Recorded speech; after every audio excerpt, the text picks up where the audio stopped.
মা হ্যাঁ, কই আমার ব্রেকফাস্ট দাও। এই যে আজ চাউমিন করেছি, তোকে বা চাউমিন আবার দিলাম। চাউমিন? হ্যাঁ, তোকে চাউমিন দিলাম, আমি ওস খাবো। না, কেন আমাকে ওর দিলে না কেন? ও কালকে বলছিলিস কি ভালো বল? লাগছে না। না না, কোথায় বললাম ভালো লাগছে তা না? ঠিক আছে, তাহলে আমার মতো একার বানিয়েছি, তাহলে কালকে থেকে দিয়ে দেবো আবার। ঠিক আছে, এটা কি করেছো বলো? এটা এগ চাউমিন। এই যে বাহ, মানে সবজি আজকের গাজর ফাজর সব শেষ হয়ে গেছে, আলু পেঁয়াজ দিয়ে করেছি, কাঁচা লঙ্কা। মানে আর ঘরোয়া স্টাইল। হ্যাঁ, নাকি এটা খেয়ে নে। বাহ,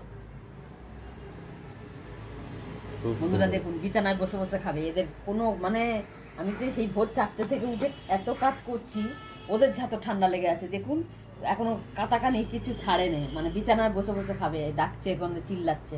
আমি তো শাক কিনেছি এখানে আজকে, আর বাজারের দিকে